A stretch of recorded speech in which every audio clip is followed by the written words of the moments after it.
Feelings are powerful. They surge through us unannounced, shaping our moods, decisions, and actions. We're often told to follow our feelings, to listen to our emotions as if they are the ultimate truth about ourselves and our reality. But the truth is, feelings don't actually matter as much as we think they do. Not because they're unimportant, but because they're unreliable, fleeting, and often deceptive. Understanding why your feelings don't matter, at least not in the way you think, is a crucial step toward mastering your life and finding real fulfillment. Feelings are reactions, not realities. They're the brain's way of responding to external stimuli, past experiences, and subconscious patterns. Sometimes those reactions serve us like fear warning us of danger or joy reinforcing positive behaviors, but often they mislead us. Anger can make us lash out at loved ones unfairly. Sadness can cloud our vision and bury our motivation. Anxiety can freeze us in place when action is needed most. Relying on feelings as a guide is like navigating a stormy sea with a faulty compass. You need something steadier. This is why feelings don't matter in the sense that they shouldn't dictate your choices or define your identity. If every fleeting emotion controlled your decisions, you'd be lost. Your feelings change moment to moment depending on countless factors beyond your control: what you ate,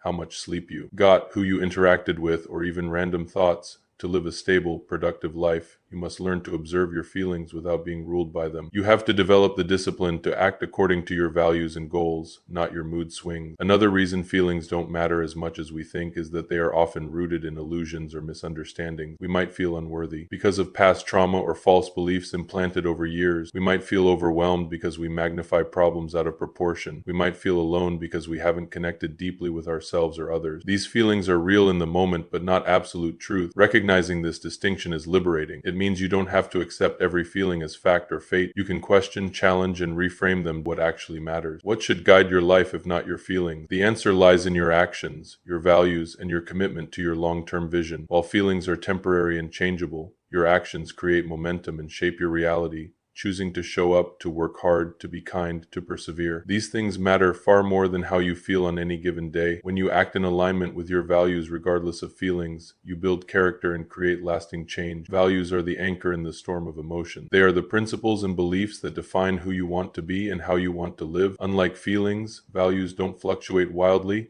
They provide consistency and direction. When your actions are rooted in clear values, you create a stable foundation for decisions. For example, if you value health, you'll prioritize exercise and nutrition even on days you don't feel motivated. If you value integrity, you'll speak truth even when it's uncomfortable. Values bridge the gap between fleeting feelings and enduring purpose. Commitment amplifies the power of values and action. Commitment means deciding in advance who you're going to be and what you're going to do, regardless of how you feel. It's a promise to yourself that you will persevere through doubt, fear, and uncertainty. Commitment creates resilience because it holds you accountable to a higher standard. Without commitment, it's easy to give in to the ups and downs of emotion and drift aimlessly. With commitment, you build momentum that propels you forward even when feelings threaten to pull you back. Developing emotional intelligence is also essential. This means learning to recognize your feelings, understand their origins, and manage them effectively. Emotional intelligence doesn't dismiss feelings, but gives you tools to work with them instead of being controlled by them. It teaches you how to respond thoughtfully rather than react impulsively. This skill creates space between stimulus and response, allowing you to choose actions aligned with your true goals and values. Additionally, building discipline is crucial in this process. Discipline is the muscle that lets you keep going when feelings want you to stop. It's the force that enables you to prioritize long-term benefits over short-term comfort. Discipline and commitment work hand in hand to override emotional impulses. The more you practice discipline, the less you are a prisoner of your feelings. You become the master of your mind and actions rather than their slave. Another aspect is cultivating perspective. Feelings can seem all-consuming in the moment, but when you zoom out, you realize they are temporary waves on the ocean of your life. They come and go, rise and fall, but they don't define the whole. This broader perspective helps you avoid catastrophizing or making permanent decisions based on temporary mood. It reminds you that feelings are just one part of a much bigger picture. Finally, understand that feelings do have a place, but as data, not dictators. They provide valuable information about your environment, your needs, and your boundaries. Ignoring feelings completely leads to suppression and eventual burnout. Instead, learn to listen to your feelings as signals, process them, and then make conscious choices that align with your values and goals. This balanced approach leads to emotional maturity and personal power. In conclusion, your feelings don't matter in the sense that they shouldn't control your life, decisions, or identity.